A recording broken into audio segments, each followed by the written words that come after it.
합니다.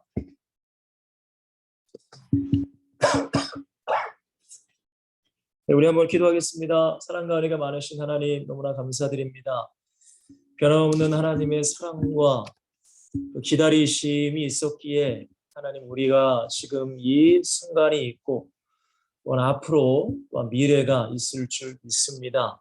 저의 연약함을 불쌍히 여기시며 정말로 하나님의 사람으로 그리스도인다운 그런 삶을 살아갈 수 있는 그 한 사람 한 사람이 되길 원하며 무엇보다 우리 서울역, 우리 부산역, 우리 파주지역 전도하시는 그 모든 현장마다 하나님의 은혜가 넘치게 하시고 무엇보다 전도하는 우리 엑설팀 모두가 정말로 하나님의 사람 그리스도인으로서 아름답게 성장해 나아갈 수 있도록 축복하여 주시옵소서. 감사합니다. 예수 그리스도의 이름으로 간절히 기도합니다. 아멘. 예, 반갑습니다. 야, 우리 아름다운 게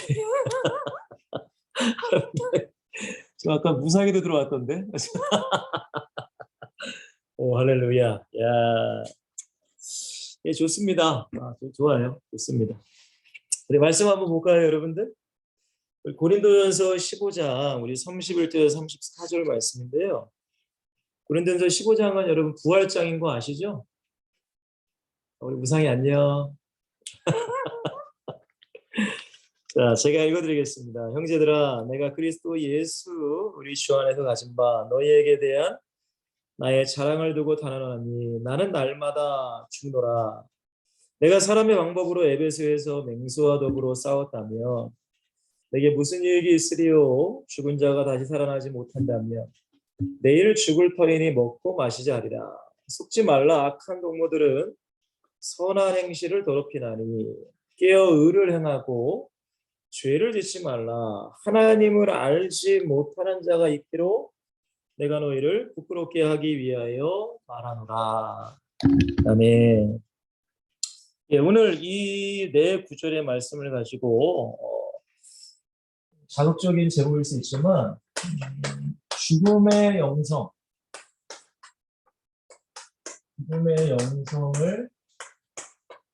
가진 제자.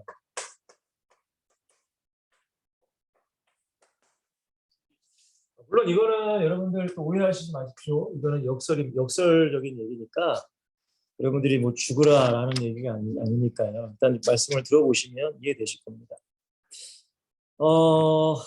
여러분 우리가 예수님을 믿는다는 게 참 지금 모르겠습니다. 다른 나라는 모르겠는데 지금 우리나라에 물론 뭐 다 그렇다고는 제가 뭐 단정지어 말씀드릴 수는 없겠지만은 이 믿음이라는 게 우리가 성경적인 그런 것이 아니라 좀 많이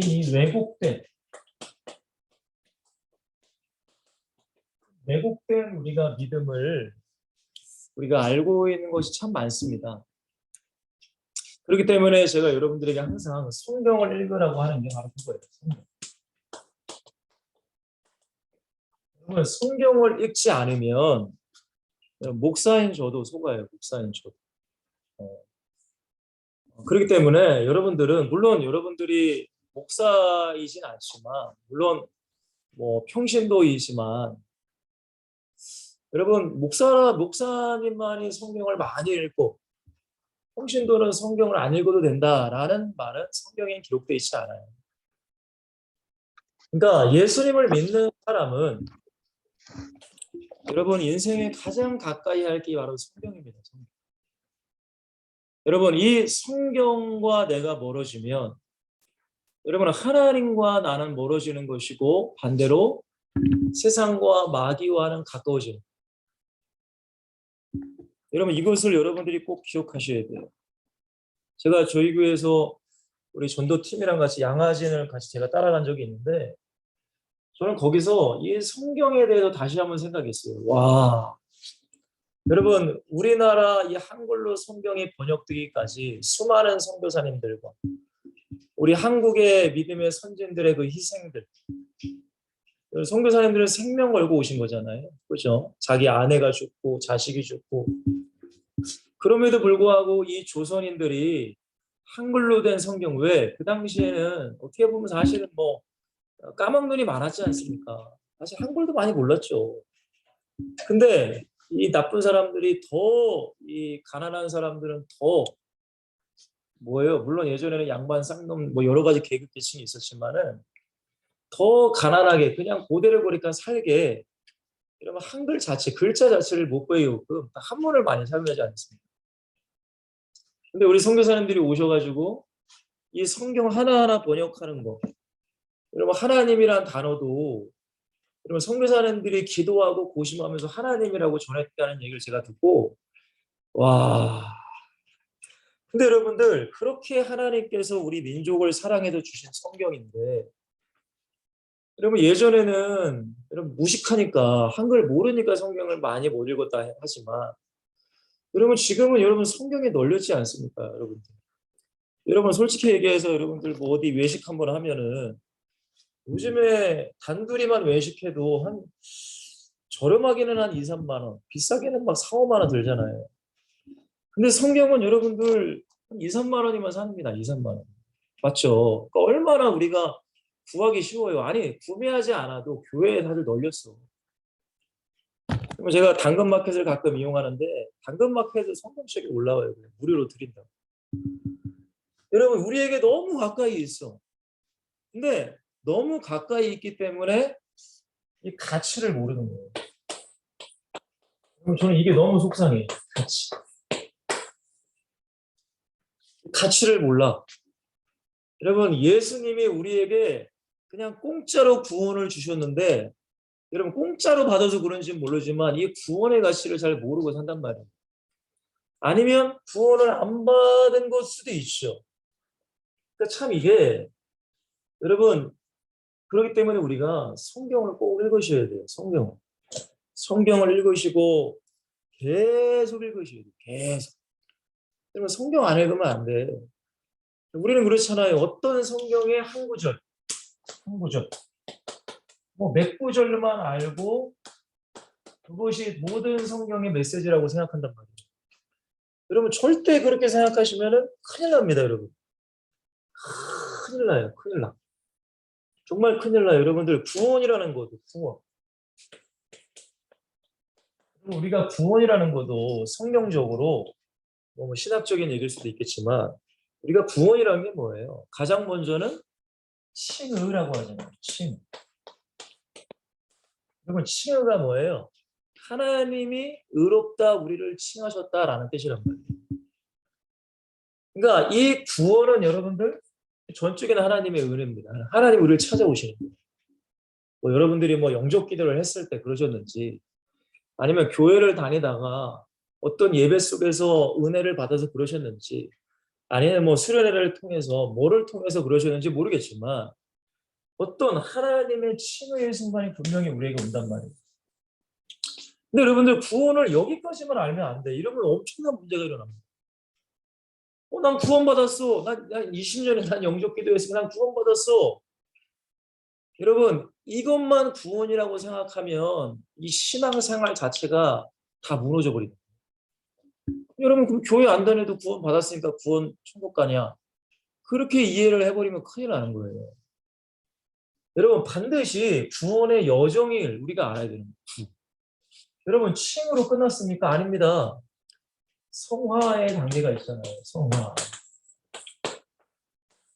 여러분들 성화 이게 중요한 거예요. 우리는 여러분들이 진짜 구원을 받았다면 이미 칭의의 사건은 끝난 거야.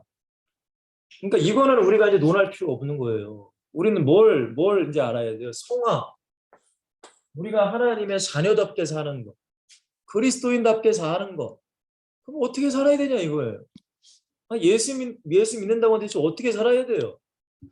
아니 예수 믿는데 예배도 안 하고 기도도 안 하고 11조도 안 하고 봉사도 안 하고 헌신도 안 하고 전도도 안 하고 선교도 안 하고, 야 나는 과거에 10년 전에 영접기도 했어. 교회 다닌 적이 있어.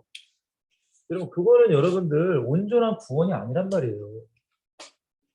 여러분 성화의 단계가 사실은 이게 가장 우리 인생의 길잖아요. 그죠?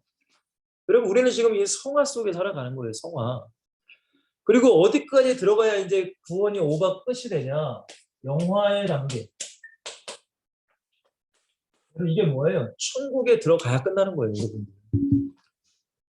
여러분, 이거 하나만 봐도 많은 사람들이 요걸 모른단 말이에요. 구원이란 게 뭔지를 몰라. 그러니까 나는 과거에 구원 받았으니까, 아니, 어떻게 살든 뭐 나는 구원 받을 거니까. 여러분, 그렇게 생각하시면은 이 성경을 모르는 겁니다, 여러분들. 여러분, 신학교를 가게 되면 가장 먼저는 구원관을 배우잖아요. 구원이 뭐냐, 이거. 여러분, 교회를 다닐 때 구원이 뭔지를 제대로 알고 다니죠. 아니, 구원도 모르고 당장 그냥 뭐 축복만 바라고, 아이고, 나에게 축복 주세요, 돈 주세요. 여러분, 그거는 잘못된 신앙이죠. 여러분, 진짜 구원받은 사람이 여러분 돈만 하나님께 달라고 하겠습니까? 여러분, 진짜 구원받은 사람이 그냥 내게 축복만 달라고 하겠어요? 여러분, 그렇지 않아요. 여러분들, 절대적으로 그렇지 않습니다. 사랑하는 우리 칠성신 여러분들, 저는 여러분들이 너무나 귀하고 소중해요. 정말 귀해요. 왜? 여러분들 한 명이 정말로 제대로 성경적인 제자가 되면 여러분들의 가정, 여러분 가정이 얼마나 중요합니까? 여러분 앞으로 결혼도 하고 자녀를 낳아야 되는데 그럼 자녀를 어떻게 키워야 돼요? 여러분 요즘 세상 사람들 아니 교회를 다니시는 분들도 여러분 교회 다니는 우리 분들의 자녀들이 제가 보니까 제대로 신앙생활 하는 사람을 저는 거의 못 봤습니다. 거의 못 봤어요. 많이 못 봤어요. 다 뭐 시험 기간만 되면 뭐 교회 안 나오는 건 뭐 당연한 것이고 여러분 고3이 되면 신앙생활 무너지는 건 당연한 것이고 여러분 이렇게 되면 여러분 결국 그 아이들이 어떻게 신앙이 자랄 수 있겠어요? 여러분 저는 우리 엑스설튼 여러분들이 진짜 제자가 되어서 일단 가정을 정말로 살려야 돼요. 가정. 정말 가정 너무 중요해. 여기 지금 우리 이화영이 지금 들어왔네. 유일하게 우리 여성이 들어왔네. 우리 수연자매도 있구나. 여러분 이스라엘 민족은 여자를 굉장히 중요하게 생각해요. 원래 이스라엘 나라 자체가 다른 이방인들과 결혼이 불가한 나라입니다.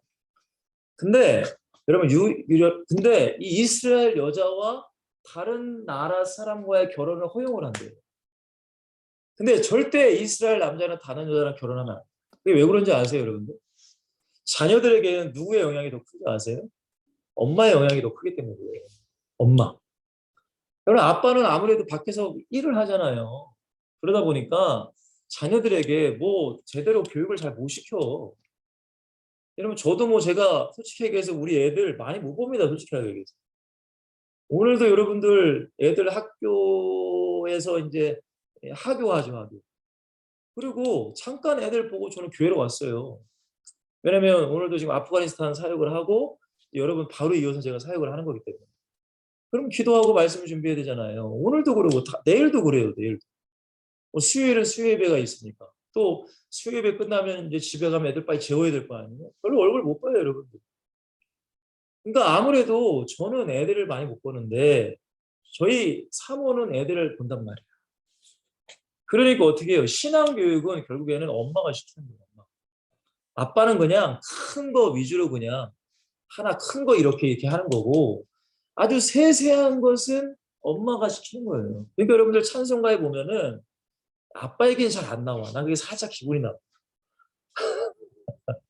살짝 무슨 뭐 나의 사랑하는 채 비록 헤어졌으나 어머님의 무릎 위에 이게 아버지의 무릎 위에 앉지 않아. 저는 그게 어렸을 때부터 사실 기분이 잘 나빴어. 왜 아버지의 무릎에 안 앉는가? 여러분 그만큼 여자 어머니가 중요하다는 거예요.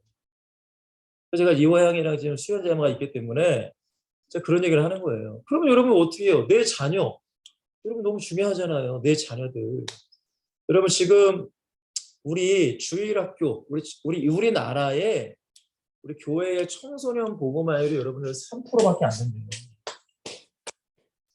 여러분 이거는 미 전도 국가에 해당하는 이 수치입니다, 여러분. 그러면 여러분들은 앞으로 어떻게 되겠어요? 10년 후에, 20년 후에 여러분 한국이란 나라는 오히려 지금 다른 나라에서 선교하러 들어와야 될 상황이 돼버려요. 여러분 그러면 나라는 망하는 겁니다. 여러분. 여러분 전 세계적으로 한번 봐보세요. 복음이 들어간 나라.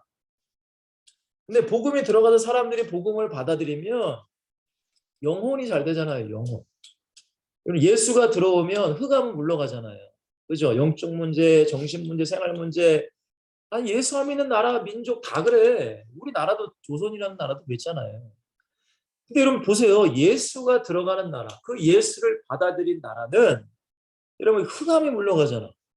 당장 우상 숭배 안 하잖아요. 예수를 믿어. 그러니까 어떻게 돼요? 하나님이 그 땅에 복을 주십니다. 사람 보세요. 뭐 유럽이나 뭐 미국이나 우리 한국도 마찬가지고. 근데 이 복음을 받아들이고 복을 누려서 더 하나님을 잘 섬겨야 되는데 인간들이 그렇지 않아요. 배가 따뜻하면은 자꾸 딴 길로 가. 뭐 우리 한국 교회도 지금 마찬가지죠. 뭐 한국 성도들도. 그러면은 여러분 어떻게 돼요? 그 나라가 망하게 된단 말이에요. 점점 망하게 돼. 그러니까 저는 솔직하게 얘기해서 10년, 20년을 생각하면서 내 자녀를 저는 양육합니다. 솔직하게 얘기해서. 여러분도 마찬가지예요. 여러분 3%야 3%. 여러분 아기를 이왕이면 많이 낳으시길 바랍니다. 이화영도 아기 많이 낳으세요. 많이 최소한 3명은 낳으세요. 그래서 그 자녀를 어떻게 키워야 돼요? 정말 믿음으로 키워야 돼요. 물론 여러분들 세상에 공부 잘하는 거 중요합니다. 중요하죠. 뭐 학교에서 뭐 1등 하는 거 중요하고 좋은 대학 들어가는 거 중요해.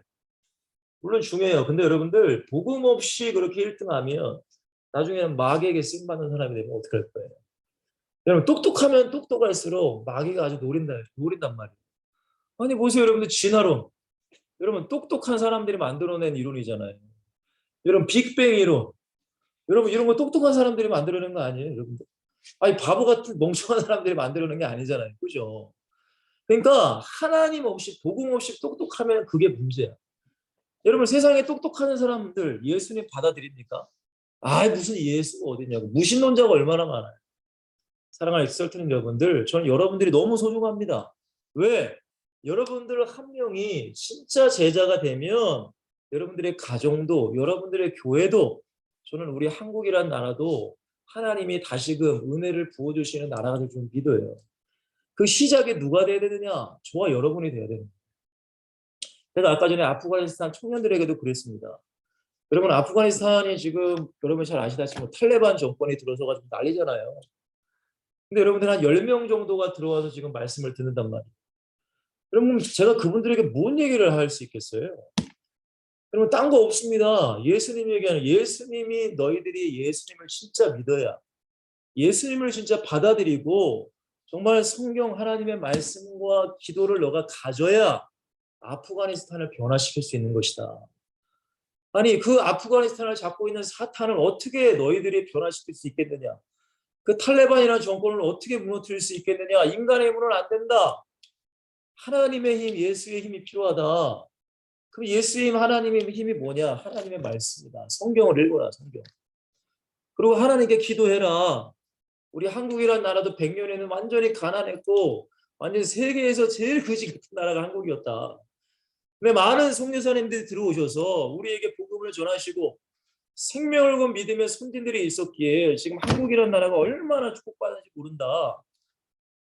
많은 사람이 중요한 게 아니다. 너희들 10명이라도 제대로 예수를 믿고 하나님의 말씀대로 살아가고 기도하면 하나님은 반드시 너희들의 기도의 가운데 역사를 좀 믿는다. 제가 그렇게 설교했단 말이에요. 사랑하는 엑스설텐 여러분들, 여러분들이 너무 중요하다는 거 다시 한번 여러분들 깨달으시고 진짜 여러분들 예수를 꼭 붙잡고 사셔야 돼요. 여러분 예수 아니면 안 돼. 예수랑 멀어지면 우리는 죽는 거야. 우리는 끝나는 거야. 우리 인생은 완전 끝나. 여러분 꼭 이 생각을 가지고 사셔야 된답니다. 자, 오늘 말씀은 죽음의 영성을 가진 제자라고 했습니다. 죽음은 솔직히 부정적입니다. 그죠? 근데 저는 이게 역설적으로 좀 제가 좀 말씀드리려고 이렇게 제목을 좀 달아봤어요. 여러분 우리가 먼저는 인간의 죽음을 한번 생각해 봐야 되겠죠? 여러분 인간의 죽음은 뭔가? 우리가 성경을 보시면은 이 육신의 죽음에 대해서 하나님께서 말씀을 하세요. 창세기 3장 19절에 보시면은 하나님께서 아담과 하와에게 너희는 흙에서 왔으니 흙으로 돌아간다라고 얘기를 합니다. 원래는 인간은 영원히 사는 존재잖아요. 그렇죠? 하나님과 함께 알콩달콩 살았습니다. 근데 인간이 이 마귀의 말을 듣고 선악과를 따먹음으로 하나님과의 관계가 깨져버렸어요. 물론 뭐 이것도 여러 가지 말이 있죠. 그죠? 불신자들은 막 딴지 겁니다. 왜 굳이 하나님이 선악과를 만드셨냐? 그렇게 전능하시면 선악과를 만들지 말아야 되느냐? 하여간 여러분들 그런 여러 가지 말이 있죠. 근데 어쨌든 인간이 하나님을 떠나게 되므로 이 육신은 여러분 죽음을 맞아요. 반드시 우리도 죽습니다. 맞죠? 육신의 죽음이 반드시 와요. 성경에 뭐라고 하냐면은 우리의 죽음은 죄로 말미암아 죽게 된다. 로마서 6장 23절에 보면 죄의 싹은 뭐예요? 사망이다라고 한답니다. 그리고 히브리서 9장 27절에 보시면 한 번 죽는 것은 정해진 것이요. 그 후에는 뭐가 있다? 심판이 있다. 여러분들 예수를 믿든 안 믿든 우리는 다 죽습니다. 육신의 죽음은 맞이에요. 근데 예수를 믿는 사람, 우리 예수님께서 뭐라고 하세요? 요한복음 11장 25절 26절에 보시면은 나는 부활이요 생명이니 나를 믿는 자는 죽어도 살겠고 나를 살아서 믿는 자는 영원히 죽지 않는다. 이건 여러분들 영혼에 대한 거잖아요. 자, 두 번째 보시면은 영적인 죽음도 이제 말씀하시죠. 창세기 6장에 보시면은 하나님 3절에 보시면은 하나님이 영을 떠났다. 내가 너희와 함께 할 수 없기 때문에 영이 떠났다. 하나님의 영이 떠났다. 여러분 잘 아시잖아요. 인간에게는 영혼육이 있는데 영의 주인이 누구인가? 하나님의 영이 있을 때에 하나님의 사람, 하나님의 축복을 받는 것이고, 근데 이 하나님의 영이 떠나버리면은 주인이 누가 들어와요? 마귀가 들어온다. 이런 거 알고 있죠, 그죠? 그러니까 인간이 하는 생각마다 악해. 여러분 꼭 기억하세요. 예수를 안 믿는 사람은 아무리 착하고 선해 보여도 하나님 보실 땐 그건 악한 거예요. 이걸 꼭 기억하셔야 돼요. 지식의 근본은 뭐예요? 하나님을 경외하는 것이다. 지혜의 근본은 하나님을 경외하는 것이다. 여러분 아무리 착해 보이고 아무리 선행을 뭐 아무리 얘기해도 여러분 하나님 안 믿으면 악한 거야. 여러분들 결혼이라는 것도 우리는 그러잖아요. 저 사람은 착해 보여, 선해 보여. 근데 예수님은 안 믿어. 여러분 그러다가 속는 거예요. 여러분. 자, 영적인 죽음. 자, 에베소 2장 1절에서 3절에 잘 말씀하고 있죠. 너희는 허물과 죄로 죽었던 너희를 살리셨도다. 너희가 세상 풍속을 따르고 공중권세 잡을 자를 따르고 너는 불수종 영향 가운데서 역사하는 영이나 육체와 마음이 원하는 거 그게 영이 죽은 거란 말이에요. 여러분 이거를 우리는 성경을 통해 알 수 있는 거예요. 그러니까 우리는 사람을 볼 때 어떤 육신의 죽음만을 보시면 안 되고 이 사람의 영이 살았느냐 죽었느냐. 또한 교회를 다닐지라도 여러분들 영이 살아있느냐 영이 죽어있느냐 아니면 영이 잠자고 있느냐를 여러분들이 볼 수 있어야 돼요. 여러분 남들을 먼저 보는 것이 또 먼저가 아니라 가장 먼저 나를 봐야지. 내가 영이 살아있느냐 아니면 내가 영이 잠자고 있느냐 아니면 내가 영이 죽어있느냐. 여러분 이걸 내가 알아야죠. 근데 그걸 어떻게 알 수 있어요? 하나님의 말씀을 통해 알 수 있다. 예배를 통해 알 수 있어요. 여러분 기도를 통해 알 수 있는 거예요.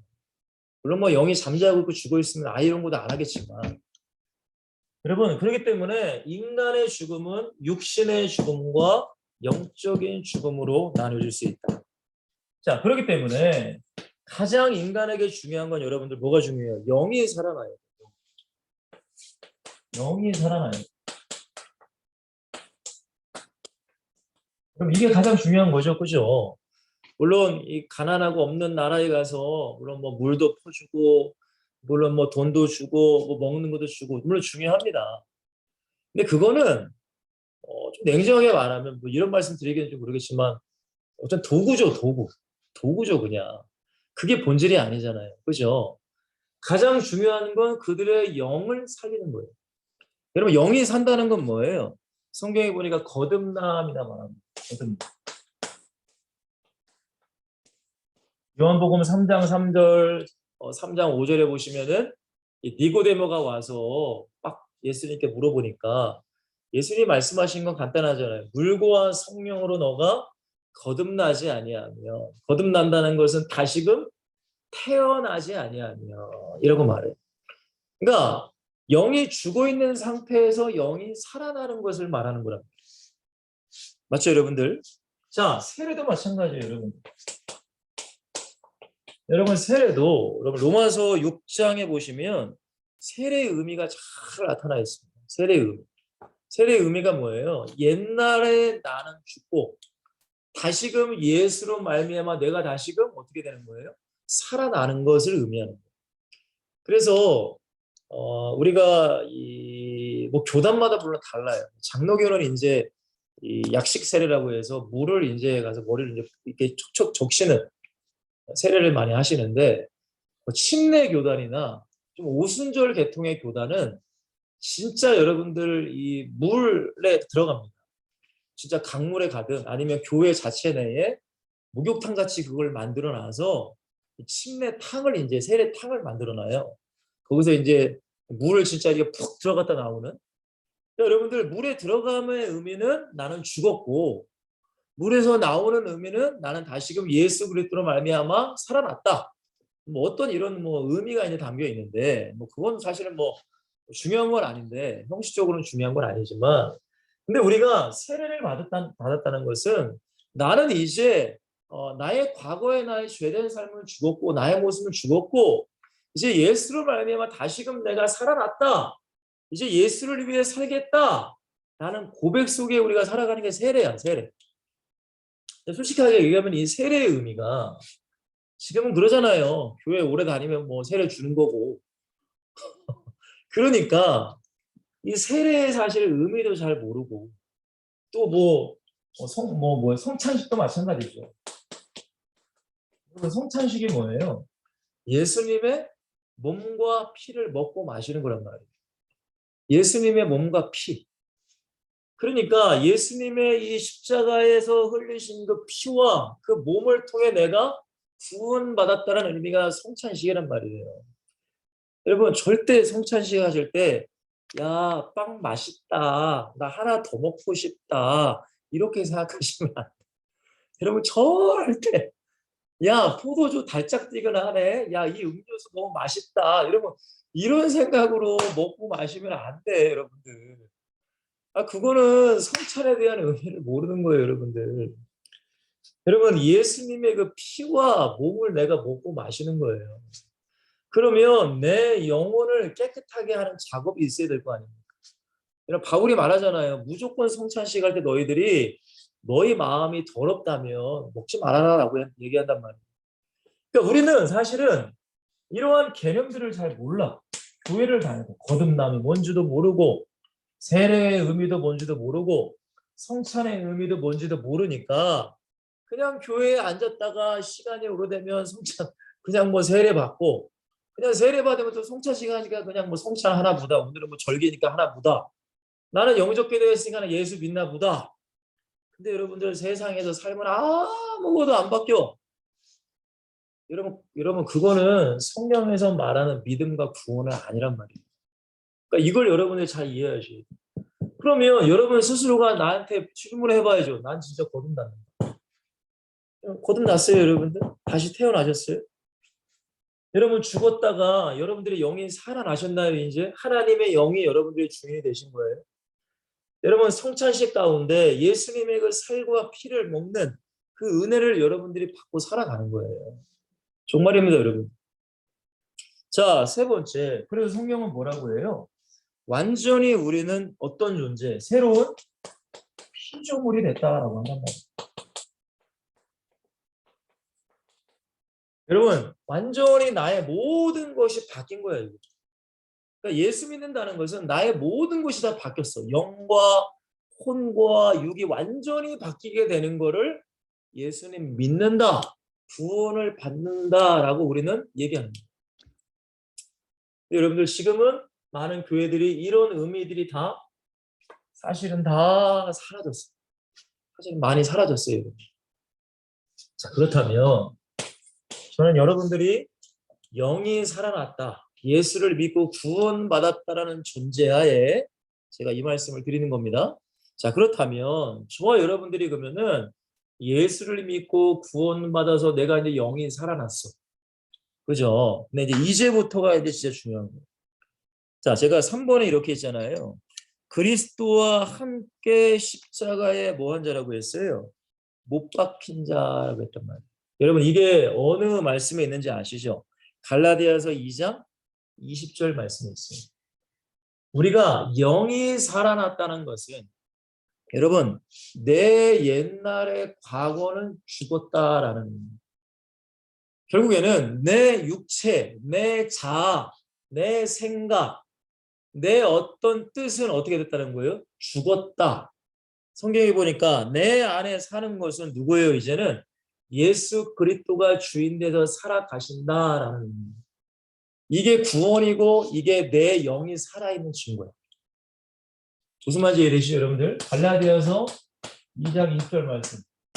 여러분들 이 말씀을 묵상하시고 저는 그렇게 생각해요. 이 말씀을 이해한다는 것은 내가 이 말씀에 대한 경험이 있어야 된다고 생각해요.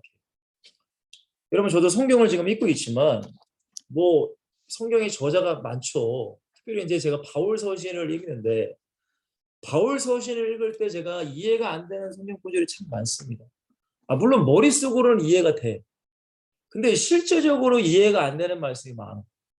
근데 여러분들 그것이 신앙생활을 하면서 내가 경험되어지면은 그때 진짜 내 것이 되고 이해가 되는 거예요. 그러니까 갈라디아서 2장 20절도 여러분들 이 말씀이 여러분의 삶 가운데 이해가 되기 위해서는 내가 이것이 경험이 돼야 돼. 이 은혜가 내게 와야 돼. 나는 죽은 거구나 이제. 내 생각과 내 뜻은 이제 다 죽여야 되는구나. 그리고 내 안에 누가 예수 그리스도가 내 안에 사시기 때문에 여러분 우리가 많이 그런 얘기 하잖아요. 하나님이 나와 함께 하신다. 임마누엘이다. 그 의미가 뭐예요? 예수님이 나의 주인이 됐다라는 뜻입니다.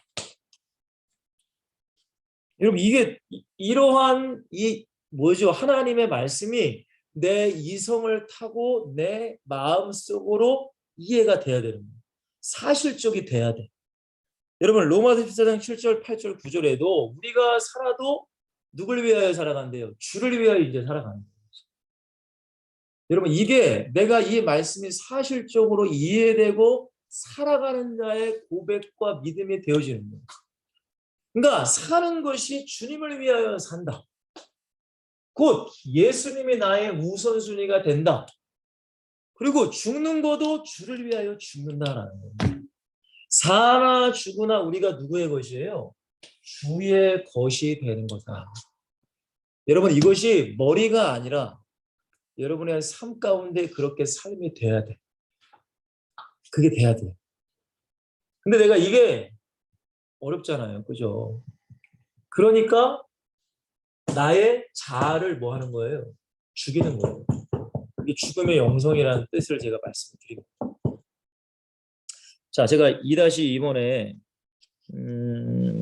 그렇죠? 3번에 2번에 이렇게 했잖아요. 이제 내가 육체 제가 항상 얘기하잖아요. 이 육체는 껍데기란 말이에요. 껍데기. 근데 인간은 이 육체가 원하는 대로 살고 싶어요. 여러분 그렇지 않습니까? 저도 마찬가지예요. 저도 육체가 원하는 대로 살고 싶어요, 사실. 나는 그래. 나는. 근데 예수님이 내 안에 주인이 되셨기 때문에 예수님이 내 생각과 내 원하는 걸 자꾸 누르는 거예요. 근데 그냥 누르지 않아. 그냥 눌러지는 게 아니에요. 반드시 하나님의 말씀을 가지려고 하셔요. 성경을 읽어야 된다는 거예요. 그리고 너무나 중요한 기도할 때 이게 가능한 거예요. 기도. 여러분, 기도가 굉장히 중요해요. 여러분. 제가 여러분들이 지금 기도를 하고 안 하고 그리고 또 얼마나 하고 안 하고 또한 여러분들이 기도에 대한 영적인 걸 얼마나 알고 모르고에 따라서 제가 사실은 어느 정도를 얘기를 드려야 되나 이 얘기를 얘기해도 들으실까라는 생각으로 제가 깊이 있는 얘기는 사실은 못하지만 여러분 기도는 너무 중요한 거예요. 여러분 정말로. 여러분 기도를 통해서 사실은 이 성경에 대한 말씀도 내 안에 사실적으로 내가 되는 거예요. 여러분 그렇잖아요. 우리가 예배를 드리고 성경 읽어도 이게 내 머리에만 있으면 안 되잖아요. 머리. 이게 지식으로만 있으면 안 돼. 그럼 여러분들 분명히 그럴걸요. 나 그거 아는 건데. 이 말씀 여러분 모르는 사람 어디 있습니까? 갈라디아 2장. 그거 아는 거잖아요. 그죠? 근데 아는 건데 여러분들의 삶의 사실적인 경험. 아, 내가 육체 가운데 사는 것은 이제부터는 내 본질 자체는 내 영혼이잖아요. 영혼. 이건 껍데기란 말이에요. 이걸 언젠가는 없어져. 근데 내 영혼이 진짜 내가 살아가는 것은 나를 사랑하사 나를 위하여 자기 자신을 버리신 누구를 위하여 예수를 믿는 믿음 안에서 사는 것이다. 그러면 이게 내 안에 사실적으로 진짜 이루어지는 것은 하나님의 말씀과 함께 뭐예요? 기도가 돼야 되는 거예요. 기도. 여러분 기도가 돼야 돼요. 기도. 여러분 이거는 제가 아무리 설명을 해도 여러분들이 경험이 없으면 이해를 못해 사실은. 죄송해요. 이거는 여러분들이 기도하면서 이거를 여러분들이 사실적으로 경험이 돼야 제가 얘기하는 게 이해가 된단 말이에요. 죄송합니다, 여러분들. 근데 결국에는 이러한 믿음들이 내 안에 차곡차곡 아까 제가 성화라는 말씀 드렸잖아요. 성화, 이게 성화되는 과정이에요. 결국에는 내 육신적인 것을 자꾸 죽이는 거야. 자꾸 내가 좋아하는 거, 내가 원하는 거, 내가 즐기고 싶은 거, 내가 하고 싶은 거 이걸 자꾸 죽여요. 이걸 자꾸 죽여야 돼. 근데 이게 쉽게 되냐? 안 되니까 요거를 제가 말씀드리는 거예요. 여러분 저도 육체를 가지고 있습니다. 여러분 저도 놀고 싶어요. 저도 쉬고 싶죠. 저도 편하고 싶고 저도 진짜 막 애들이랑 놀고 싶고 그런 게 얼마나 많은지 모릅니다. 근데 이거를 깨닫는 거예요. 저는 그렇습니다. 제가 기도하는 것은 사실은 제 자녀들을 위해 기도하는 것은 하나님이 저 아이들을 책임져 달라고 좀 기도해요. 여러분 솔직하게 목사님들의 자녀들이 여러분 잘 돼야 되잖아요. 그죠? 여러분 저는 그렇습니다. 제가 앞으로 이제 목회를 해야 될 텐데 물론 저는 죽는 그날까지 목회를 해야 돼. 어떤 뭐 상황과 어떤 어려움과 뭐 성도들이 욕하고 뭐 배신하고 뭐 아무리 그럴지라도 저는 목회를 해야 돼. 근데 딱 하나 제가 목회를 못할 사정이 뭐냐면 내 자녀들에게 문제가 생기면 저는 목회를 못해요. 좀 그렇게 생각해. 왜냐? 내 자녀를 목사가 제대로 양육을 못하면 아니 다른 성도를 제가 어떻게 양육을 해요? 여러분 목사가 가장 중요한 건 설교예요. 설교. 근데 설교에 대한 제약이 생겨버리면 그거는 목사의 생명은 끝났다고 좀 봐요. 그러니까 여러분들 지금 한국에서 자꾸 차별금지법을 통과시키는 게 뭐예요? 동성애가 죄라고 얘기를 못하게끔 만드는 거예요. 그럼 설교에 제약이 생겨버려요. 그럼 목사의 생명은 끝난 거예요. 그러니까 이거를 목숨을 걸고 막아야 되는 거예요. 근데 여러분 생각해 보세요. 제 자녀들이 보고만 해서 양육이 안 됐어요. 세상으로 나갔어요. 그럼 제가 무슨 자격으로 성도들에게 설교를 합니까? 그 제가 기도하는 거예요. 저희 자녀들을 위해서. 저는 자녀들에게 뭐 고액가에 그렇게 시킬 수가 없습니다. 근데 하나님께 기도해요. 그렇기 때문에 하나님 이 아이들이 하나님 안에서 가장 중요한 건 복음 안에서 잘 되게 해주십시오라고 기도해요. 왜? 제 자녀들이 증인이 되고 모델이 되어야 되기 때문에. 전 이걸 굉장히 중요하게 생각해요. 너무 중요해요. 여러분들도 모델이 돼야 돼. 나도 모델이 돼야 되죠. 근데 여러분들의 자녀들도 모델이 돼야 돼. 여러분 디모데 전서 3장인가 2장인가 거기 보면은 4장인가 거기 보면 여러분들 중직에 대해서 바울이 디모데에게 얘기하는 말씀이 있잖아요. 거기 보면은 중직의 가장 중요한 것 중에 여러 가지가 많은데 중직이 가정을 잘 다스려야 중직이 될 수 있다라고 성경은 얘기해요. 여러분 이거를 그냥 이렇게 흘려버리지 마시고 정말 중요하게 마음을 받으시고 여러분 중직이라면 내 가정을 돌보지도 못하는데 어떻게 교회를 돌볼 수가 있느냐라고 바울이 그렇게 반문한다. 근데 하물며 목사인 저도 마찬가지죠. 그러니까 여러분 기도 안 할 수가 없어. 제 자녀들을 위해서 기도 안 할 수밖에 없어요. 기도할 수밖에 없지. 여러분, 저는 여러분들에게 꼭 부탁드리고 싶습니다. 정말로 예수 그리스도가 여러분들의 주인이 되셨다면 예수 그리스도가 여러분의 삶의 우선순위가 되라는 거예요. 이런 그게 너무 중요한 거예요. 근데 이거는 지식으로 안 돼. 여러분 머리로는 다 알고 있잖아요. 그렇게 돼야 된다는. 근데 내 삶 가운데는 안 된단 말이에요. 아니 당장 돈이 중요하고 내 가족이 중요하고 내 자녀가 중요해. 여러분 그거는 우선순위가 안 된 거죠. 여러분 나 자신을 볼 수 있어야 돼요, 여러분들. 아니 우리가 그냥 어쩔 수 없죠, 목사님. 여러분 그런 생각 가지지 마세요. 절대. 그럼 어쩔 수 없는 게 아니야. 내 믿음이 거기까지밖에 안 되는 거지. 그러면 내 지금 상태로는 하나님이 나를 통해 일하실 수가 없는 거예요. 그러면 어떻게 해야 돼요? 내 믿음을 하나님의 말씀으로 끌어가야 된단 말이에요. 그러면 어떻게 해야 돼? 기도해야죠, 기도. 내가 이거밖에 안 됩니다, 주님. 저도 마찬가지예요. 아니 여러분들 목사가 기도를 왜 맨날 합니까? 맨날 해야 될 이유가 있기 때문에 하는 거예요. 자, 세 번째. 자, 이렇게 된 게 바울이 뭐라고 합니까?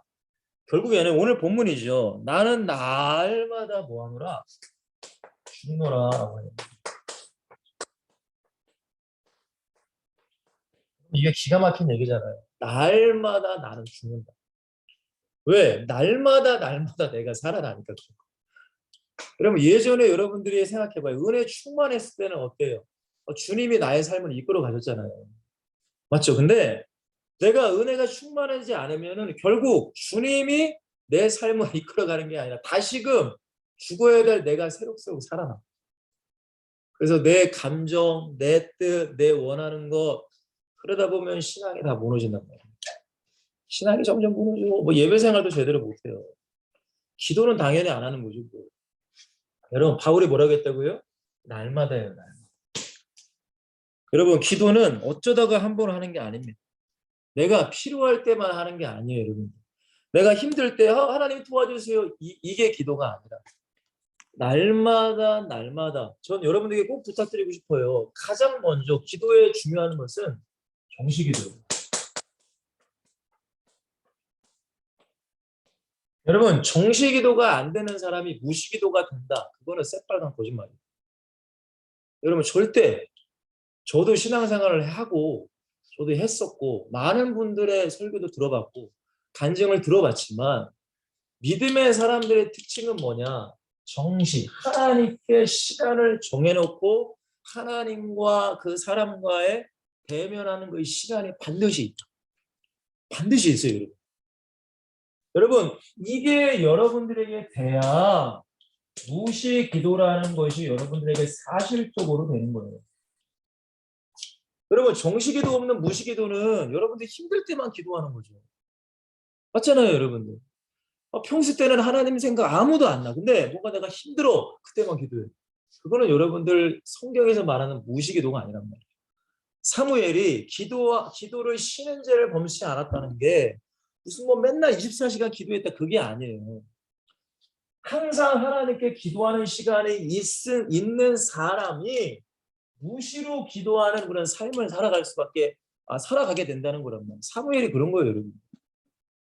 여러분 모든 성경의 사람들 보세요. 다 기도의 시간이 있어요.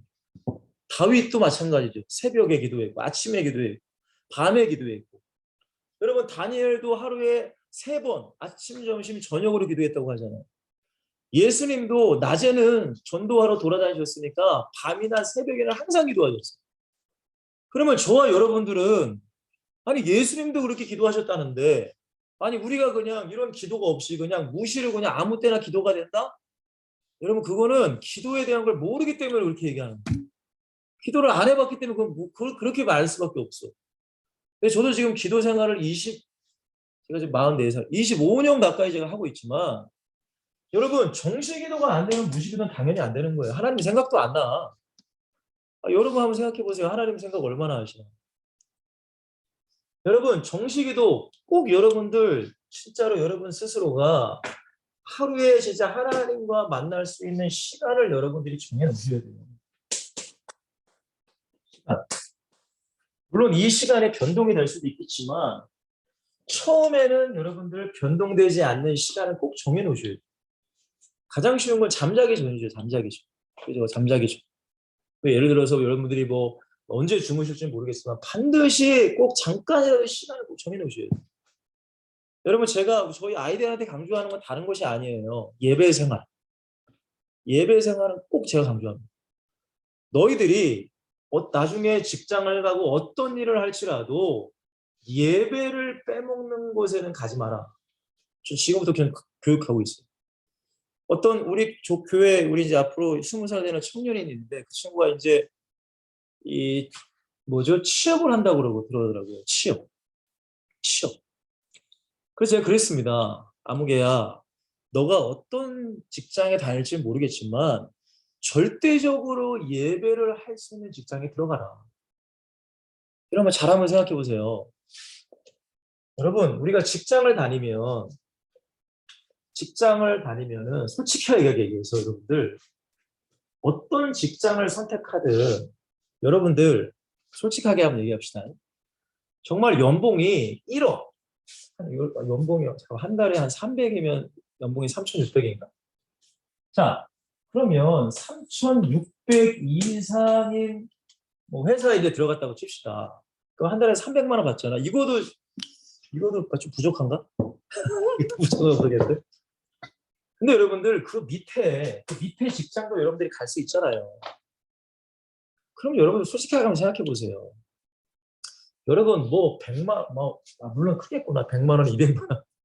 근데 여러분들 어쨌든 300 이하의 300만 원 이하의 직장을 가면 어떻게 보면 다 고만고만해. 솔직히 월급 받는 거는. 근데 여러분들 내가 어디 회사를 가든 여러분들이 진짜 믿음을 지키면 그죠? 예배에 대한 믿음을 지키면 여러분 당장은 몇십만 원, 몇백만 원은 차이가 날 수 있겠죠. 당장. 근데 여러분들 사람 보세요. 그 사람을 잘 보세요. 한 10년이 지났다. 여러분 뭐예요? 100만 원 더 받는 곳에 가는 사람이 무슨 뭐 큰 부자가 되나? 여러분 잘 이성적으로 한번 생각해봐. 내가 100만 원 더 받는 곳에 가서 일했어. 100만 원 더 많이 받았어. 근데 신앙생활을 제대로 못해. 근데 100만 원 더 적게 버는 곳에서 갔어. 근데 신앙생활 잘해. 여러분 그러면 신앙생활 못하고 100만 원 더 받은 사람이 무슨 떼부자가 돼? 여러분 이성적으로 생각해봐. 이성적으로. 무슨 말인지 이해가 되시나요 여러분들? 근데 많은 사람들은 당장의 그 이익만을 바라보고 신앙을 버리고 세상을 택한단 말이에요. 여러분 제가 많은 사람들을 봤지만 그렇다고 해서 그 사람이 떼부자 되는 거 하나도 못 봤어요. 오히려 더 어려워 경제적으로. 왜? 여러분 복음이 없으면 세상적으로 돈 쓸 거 아닙니까? 그렇지 않습니까? 여러분 보세요. 아니 주일날에 내가 내 육신적으로 내가 안 살고 하나님을 위해 사는 날이다. 난 주일에는 내가 육신적으로 돈을 안 쓰겠다. 그만큼 돈을 안 쓰고 아낄 거 아니에요. 여러분 수요일날에 교회 가고 금요일에 교회 가. 그러면 그 수요일 금요일은 최소한 사람들을 안 만나고 돈 안 쓸 거 아니에요. 여러분 안 그래요? 여러분 토요일도 마찬가지예요. 사람들 안 만날 거 아닙니까? 돈 아끼는 거 아니에요? 여러분 술 안 마셔봐요. 얼마나 많은 돈을 아끼는데. 여러분 담배 안 피워봐요. 얼마나 많은 돈을 아끼는데. 근데 복음 없는 사람들은 술 마시고 담배 피우고 다 돌아다녀요. 그럼 아무리 100만 원, 200만 원 벌어도 더 많이 써, 더 많이. 여러분 뭔 얘기인지 아세요? 더 거지가 돼요, 여러분들. 잘 한번 여러분 생각해 보세요. 절대 그 사람 떼부자 안 돼. 근데 많은 사람들이 당장의 꼴을 보고 좀 내게 월급 많이 주는 데를 가. 근데 예배 생활을 안 해. 저는 그게 너무 속상해. 너무 속상해. 와, 왜 저렇게 이 영적인 것을 이렇게 모를까? 여러분 잊지 마세요. 아니 내가 100만 원을 받든 200만 원을 받든 진짜 여러분들이 하나님께 한번 올인을 해보시라고 올인. 그러면 하나님이 그 믿음의 사람을 그냥 그렇게 내버려 두실까요? 여러분 우리가 하나님이 살아계신 걸 믿잖아요. 그럼 하나님은 어떤 사람의 하나님입니까? 여러분 그러나 많은 사람들이 이거를 몰라. 근데 당장 제가 뭐라고 얘기하면은 목사님은 뭔지도 모르면서 그게 이렇게 아니 제가 너무 속상해 진짜. 아니 여러분들 제 말이 틀리지 맞는지를 여러분들의 삶 가운데 신앙하는 사람들 보세요. 여러분. 여러분 믿음 생활 다 떨어지고 신앙 다 떨어지고 여러분 그러면 영혼 육이 다 거지가 돼. 정말이에요 여러분들. 근데 당장 내가 힘들지. 당장 내가 힘들죠. 당장에 그 뭐야 100만 원만 더 받아도 여러분 얼마나 여러분들의 삶의 질이 높아집니까 사실은. 그렇죠 여러분들. 근데 그게 먼 훗날에 보면은 그건 아무것도 아니라는 거예요. 여러분 그러기 때문에 날마다 죽는 게 필요한 거야 날마다. 여러분 우리의 인생길 가운데 이런 어떤 결정의 때가 얼마나 많습니까 여러분. 근데 너무나 안타까운 것은 영적인 눈이 열리지 않으면 육신적인 걸 선택해. 당장 좋은 거 당장. 여러분 잘 들으셔야 돼. 당장 좋은 거 당장. 근데 나는 알아. 이렇게 가면 안 된다는 걸 알지만 당장 내 육신이 좋기 때문에 선택하려고 해. 그러지 마세요 진짜. 정말 여러분만큼은 그러지 말란 말이에요. 여러분 좀 힘들어도 좀 어려워도 성경대로 하나님이 원하시는 그 길을 여러분들이 선택하셔야 돼요. 여러분 꼭 기억하시길 바랍니다. 여러분 그게 쉬우냐 어려워. 여러분 바울도 날마다 죽었다고 했잖아요. 여러분 나를 죽이는 건 말씀과 기도 외에는 불가능해요. 절대. 근데 이거를 알면서도 우리가 할 수가 없는 게 워낙 마귀가 유혹하고 세상이 너무 좋아. 즐길 게 너무 많어. 재밌는 게 너무 많어. 그러니까 요것들이 우리가 다 무너지는 거예요. 다 무너지는 거야 결국에는. 여러분 결국에는 죽음의 영성이라는 건 뭐냐면은 나의 모든 생각과 마음, 내 육신을 성령에게 매어 사는 거예요. 성령의 매임. 여러분 이거는 무슨 미친다 그런 뜻이 아닙니다. 여러분 정말로. 여러분들이 진짜 은혜 속에 성령의 매인 경험이 있으면은 제 말을 알아들을 수 있어요. 이거는 내가 지금 하는 게 아니야. 성령이 완전히 나를 사로잡아서 나를 이끌어 나가. 여러분 그런 은혜와 경험들이 여러분에게 있어요. 여러분 바울이 로마로 갈 때 그럼 바울도 죽으러 가는 거 알았을 거 아닙니까? 근데 가요. 왜? 바울이 스스로 간 게 아니라 성령에 매어서 갔다라고 바울은 얘기한단 말이에요. 여러분 로마서 8장 1절에서 18절에도 보시면은 여러분 제가 예전에 한번 말씀드렸잖아요. 우리가 잘 알고 있는 그리스도 예수 하는 자에게 결코 정죄함이 없나니 그리스도 예수 안에 있는 생명의 성령 묘비 죄와 사방의 법에서 너희를 해방하였다. 여러분 이 고백에 바울이 왜 터진 거예요? 바울에게도 두 가지의 마음이 있었대잖아요. 하나는 하나님을 기쁘시게 하는 것, 하나는 내 육체를 기쁘게 하는 것. 결국엔 어떻게 해야 돼요? 내가 죽어야 된단 말이에요. 내가 죽어야 돼. 근데 이게 막 싸우니까 바울도 괴로운 거예요. 오라 나는 공고한 사람이로다. 그때 갑자기 하나님께 감사하리로다. 뭔가 그가 깨달은 거야. 깨달은 거야. 그래서 그리스도 예수 안에 정죄하며 그 말씀이 나오는데 제가 여러분을 거기서 그리스도 예수 안에 있다는 것이 뭔지를 제가 말씀드렸잖아요. In Christ. 그리스도 예수 안에 있는 게 뭐냐? 여러분 교회 다니면 그리스도 예수 안에 있는 건가요? 여러분들이 주일만 교회에 앉아있다가 세상으로 나가면 그냥 그리스도 예수 안에 있는 거예요? 아니에요. 거기에 원어 헬라어의 성경을 보면 우리 한국 성경에 그게 빠졌어. 제가 말씀드렸잖아요. 헬라어 성경과 킹 제임스 버전의 성경을 보면 이 그리스도 예수 안에 있는 것을 수식하는 말씀이 있어. 그게 뭐냐? 성령을 따라 사는 이라고 말해요. 성령을 따라 사는 그리스도 안에 있는 자라고 말한다. 여러분 로마서 8장은 구원, 맨 처음 우리가 구원받았을 때 말씀이 아니에요. 성화돼 가는 과정 가운데 바울이 괴로워했을 때 깨달았던 말씀이란 말이에요. 여러분 잘 한번 생각해 보세요. 우리가 예수를 믿는데 우리가 예수님의 말씀대로 살지 않으면 여러분 괴로워요 안 괴로워요? 괴로워요. 그게 여러분들 당연한 거야. 아니 우리가 교회에서 자유함을 얻으려면 여기서 우리가 벗어나는 길은 그 죄를 회개하는 길이에요. 내가 그 죄를 가지고 죄송하지만 예수님이 평강에 있을 그 평강은 오지 않아. 그건 여러분들 가짜예요. 그거. 죄송하지만. 이 죄에서 내가 벗어나야 예수 그리스도의 보혈로 내가 회개하고 이제부터는 성령의 말씀대로 따라 살겠습니다라는 결단의 그 마음이 될 때 내 마음에 진짜 평강이 오는 거예요. 뭔 말인지 이해가 되세요, 여러분들? 이게 없으면 교회 아무리 다녀도 내 마음은 괴로워. 여러분 잘 들으셔야 돼요. 이게 너무 중요해요. 여러분 성령의 맹이 뭐예요? 성령을 따라 사는 그리스도인을 말하는 거라고. 그러면 우리도 마찬가지입니다. 우리도 죄를 짓습니다. 저도 죄를 져요. 저도 많은 죄를 짓는데 그때마다 성령께서 깨닫게 하신단 말이에요. 그러면 어떻게 해야 돼요? 빨리 성령의 음성에 순종하고 잘못된 것이 있다면 빨리 회개하고 빨리 그것을 죄를 빨리 내려놓고 여러분 이러한 과정들이 우리가 성화되는 과정이란 말이에요. 여러분들 결국에는 어떻게 해요? 내가 죽는 거예요.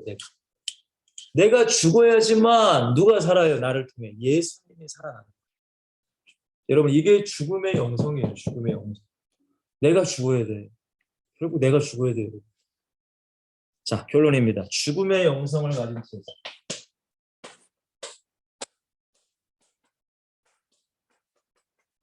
여러분 제자는 결국 자기를 부인해야 되는 거예요. 예수님께서 말씀하시잖아요. 자기를 부인하고 나의 십자가를 지고 나를 따라와야지만 너가 제자가 된다. 저는 여러분들이 제자가 되길 원해요. 종교인이 되지 마시고. 종교인이 되면 큰일 납니다. 여러분. 자, 4-1번 뭐라고 했어요? 예수님의 말씀이잖아요. 한 알의 밀이 땅에 떨어져 죽어야지만 어떻게 돼요? 많은 열매를 맺습니다. 제가 주일날에 말씀드렸잖아요. 그 고올라 선교사님. 저도 요즘에 많은 생각을 가지고 살아요. 교회 사역도 그렇고 제 어떤 미래도 그렇고 많이 좀 고민도 되고 어쨌든 여러 가지 제 생각을 가지고 있다가 주일날 아침에 이제 운행을 하는데 그분 선교사님 얘기를 이제 제가 듣게 됩니다. 고올라 선교사님 얘기. 근데 그분의 얘기를 듣는 순간 제가 다시 한번 회개를 했습니다. 그렇구나. 죽어야지만 열매가 맺히는. 죽어야 되는구나. 여러분 제가 말씀드렸잖아요. 이 얘기 모르시는 분 혹시 있으니까 우리나라의 고올라 마이크 코올러 마이크 코올러라는 여자 선교사님 스웨덴 여자 처녀 선교사님이 한국 땅을 봤습니다. 조선 땅. 근데 경북 의석이라는 곳에 가서 그분이 24살에 한국 땅에 선교를 시작했어요. 결국은 그 지역에 장티푸스라는 질병이 돌아가지고 여러분 장티푸스 안 걸리려고 그 마을 사람들은 다 도망갔는데 걸린 사람들이 거기 있으니까 그 고올라 선교사님이 같이 남아서 같이 이렇게 돌보다가 그분도 장티푸스에 걸렸어요. 그래가지고 병원으로 이송되는 중에 여러분 소천하신단 말이에요. 여러분 26살에 소천하셨어요. 그러니까 조선에 2년만 있다가 소천하신 거예요. 26의 나이에.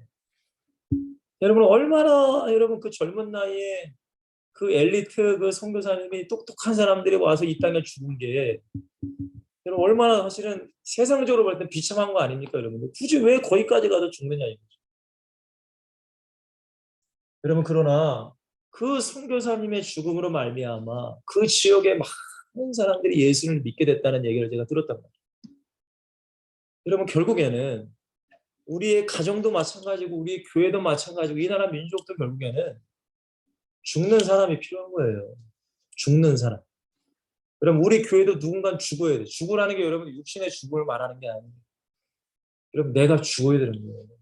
여러분 우리가 사역하다 보면 얼마나 내 감정이 안 좋을 때도 있고 때로는 화가 날 때도 있고 때로는 실망감이 들 때도 있고 때로는 절망감이 들 때도 있어요 여러분들. 근데 제가 기도하면서 느낀 건 결국 그것도 내가 살아있는 거구나. 결국 내가 그것도 살아있는 거구나. 제가 그래서 회개했어요. 사랑하는 엑스터신 여러분들 우리의 가정을 살리기 위해서는 내가 죽어야 됩니다. 정말 여러분 내가 죽어야 돼요. 죽는다는 것은 결국 여러분들이 하나님의 말씀과 기도 속에 들어가야지만 가능하단 말이에요. 그러면 우리 교회를 살리기 위해서는 내가 죽어야 돼요. 여러분, 내가 죽고 그 영혼을 위해 기도하고 정말로 영혼을 사랑해야 돼요. 여러분, 그렇지 않으면 안 돼요. 여러분, 한국 교회가 이렇게 부흥된 건 결국에는 교회를 위해 헌신하고 죽은 사람들이 있기 때문에 이렇게 교회가 부흥된 거예요. 사랑하는 여러분, 정말로 우리의 사명입니다, 이것이. 그래서 제가 두 번째에 많은 성경의 인물들을 다 얘기했습니다. 뭐 에스더도 마찬가지죠. 죽으면 죽으리다. 다니엘도 마찬가지고, 스데반 집사님 순교를 통해 여러분 복음이 확산되잖아요. 제자들 바울의 순교, 루터도 마찬가지고, 우리 이 땅에 오신 언더우드 아펜젤러, 또 주기철 목사님의 순교. 여러분, 지금은 누가 해야 되느냐? 내가 해야 돼요. 내가 해야 돼. 여러분, 우리가 육신적으로 인정받기보다는 여러분 인정 못 받아도 내가 죽어서 그 영혼을 살려야 된다. 여러분 꼭 좀 부탁을 드리겠습니다. 마지막이죠. 내가 어떻게 해요? 죽어야 가정과 교회와 민족 세계가 살아날 수 있다. 여러분 오늘 말씀 죽음의 영성을 가진 제자. 여러분 이게 참 어렵습니다. 저도 목사이지만 어려워요. 여러분. 너무너무 어렵습니다. 그렇기 때문에 많이 없어요. 근데 저는 여러분들 한 명 한 명이 정말로 여러분들이 이 오늘 말씀 그래도 머리로라도 이해하신다면 여러분 꼭 기도하시길 바라요. 하나님, 내가 죽는 자가 되길 원합니다. 내가 우리 가정을 위해 죽게 하시고, 내가 우리 교회를 위해 죽게 하시고, 내가 이 나라 민족을 위해 죽기를 원합니다. 그러면 반드시 우리의 죽음을 통해 하나님은 많은 열매를 맺히게 할 줄 믿습니다. 그렇다고 여러분들 진짜 죽지는 않습니다. 하나님이 반드시 여러분들을 통해 아름다운 열매들을 맺게 하시고, 여러분들의 인생도 반드시 축복 가운데 하나님께서 인도하실 줄 믿어요. 여러분 꼭 좀 부탁드릴게요. 이 영성을 가진 제자, 하나님의 말씀과 기도에 전무할 수 있는 여러분 그런 한 사람 한 사람이 되십시오. 여러분 그냥은 안 돼요. 이러한 가정이 필요합니다. 정말입니다. 여러분 지금 수준에서는 여러분 솔직히 나 혼자는 믿음을 버틸 수 있어요. 그죠 여러분들? 이번 주에 우리 교회에 나오셔서 예배 드리신 분들은 그 영상 보셨잖아요. 파키스탄인가요? 우리가? 여러분 그러한 때가 우리나라도 오지 말라는 법이 없어요. 법이 없습니다. 그러면 정말로 여러분들이 그 여성처럼, 물론 못 보신 분들은 죄송합니다. 그 여성처럼 내가 그렇게 진짜 죽을 수 있는가? 그럼 그걸 여러분들이 한번 깊이 한번 생각해 보세요. 여러분 그런 한 사람 한 사람이 되시기를 주님으로 간절히 축원드리고 부탁을 드리겠습니다. 우리 한번 기도합니다. 사랑과 은혜가 많으신 하나님, 사도 바울은 예수님을 만나고 자신의 지식과 자신의 명성과 자신의 모든 것들을 다 죽이고 그의 삶 가운데 오직 예수 그리스도만을 나타내는 그런 삶을 살았습니다. 심지어는 나는 날마다 죽는다 라고 할 정도로 자신을 철저히 하나님 말씀 앞에 기도를 통해 철저히 내려놓고 죽였기 때문에 하나님은 바울을 통해 로마 복음화를 이루어 가셨고 지금 우리에게까지 복음이 증거되는 줄 믿습니다. 하나님은 이런 사람을 찾고 계십니다. 자기를 부인하고 십자가를 지고 예수님을 따라올 제자를 찾고 계십니다. 우리 엑시설튼 모든 공동체들이 정말 이런 제자가 되기를 저는 소망합니다. 물론 우리도 연약합니다. 우리의 육신의 것이 자꾸 우리의 발목을 잡을 때도 있고 어떤 인간적인 정, 어떤 세상적인 즐거움이 우리를 붙잡을 때가 참 많습니다. 그렇기 때문에 오늘도 하나님께 무릎을 꿇고 주님께 나아가오는 이런 세상의 유혹을 이길 수 있는 힘을 주시고 말씀의 능력을 주시고 성령의 메인바 되어서 하루하루 성령에 이끌리며 살아갈 수 있는 우리 엑시스턴트들이 다 될 수 있도록 축복하여 주시옵소서. 매주 토요일과 주일마다 서울역, 부산역, 또한 파주 지역 한 달에 한 번씩 복음을 증거하게 하시니 감사합니다. 하나님 그 현장에서도 많은 열매가 맺히게 되지만 하나님 내가 먼저 정말 진짜 제자가 될 수 있는 그런 아름다운 전도의 현장 될 수 있도록 축복하여 주시옵소서. 한 주간도 건강하게 하시고 다음 주도 건강하게 만날 수 있도록 인도할 줄 믿사오며 예수 그리스도 이름으로 한 주를 축복하며 기도하옵나이다. 아멘. 네, 여러분 감사합니다. 다음 주도 여러분들 건강하게 만나고요. 한 주도 여러분 꼭 네, 네, 동행하시고 예, 예, 알겠습니다. 무슨 괴물 소리가. 다음 주에 만나요. 네, 사랑합니다.